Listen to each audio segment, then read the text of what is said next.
നമസ്കാരം. ഒരിക്കലും വിശ്വസിക്കാൻ സാധിക്കാത്ത തരത്തിലുള്ള വാർത്തകളാണ് ഓരോ ദിവസവും പുറത്തു വന്നുകൊണ്ടിരിക്കുന്നത്. വിവാഹത്തിനെ എല്ലാവരും ഒരു പവിത്രമായ ബന്ധം തന്നെയായാണ് കണക്കാക്കപ്പെടുന്നത്. അതുപോലെ തന്നെ വിവാഹശേഷം ഗർഭിണിയാവുക, അതുപോലെ തന്നെ കുട്ടികൾ ഉണ്ടാവുക എന്നുള്ളത് ഒരു സ്വാഭാവിക സംഭവം തന്നെയാണ്. എന്നാൽ വിവാഹിതയായ സ്ത്രീ വിവാഹം കഴിഞ്ഞ പിറ്റേ ദിവസം പ്രസവിച്ചു എന്ന വാർത്ത ഞെട്ടലോടെയാണ് എല്ലാവരും കേട്ടത്. ഉത്തർപ്രദേശിലെ നോയിഡയിലാണ് നാട്ടുകാരെ മൊത്തം ആശയക്കുഴപ്പത്തിലാക്കിക്കൊണ്ട് ഈ സംഭവം നടക്കുന്നത്.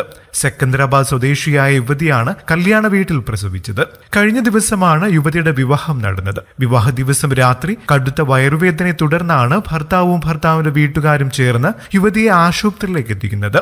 തുടർന്ന് നടത്തിയ പരിശോധനയിൽ യുവതി 7 മാസം ഗർഭിണിയാണെന്ന് കണ്ടെത്തുകയായിരുന്നു. പിറ്റേ ദിവസം പുലർച്ചെ യുവതി മാസം തികയാതെ ഒരു പെൺകുഞ്ഞിന് ജന്മം നൽകുകയും ചെയ്തു.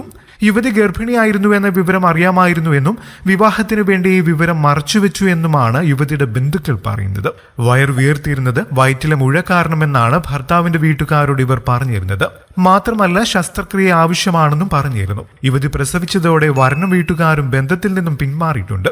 ഒരു ചെറുപ്പക്കാരന്റെ ജീവിതം വെച്ചല്ലേ യുവതിയുടെ വീട്ടുകാർ കളിച്ചത് എന്നാണ് നാട്ടുകാർ ചോദിക്കുന്നത്. എന്തായാലും സംഭവത്തിൽ യുവതിയുടെ വീട്ടുകാർ കടുത്ത വിമർശനമാണ് നേരിട്ടുകൊണ്ടിരിക്കുന്നത്. കൂടുതൽ വാർത്തകൾക്കും വിശേഷങ്ങൾക്കുമായി ഈ ചാനൽ സബ്സ്ക്രൈബ് ചെയ്യാനും മറക്കല്ലേ. നന്ദി.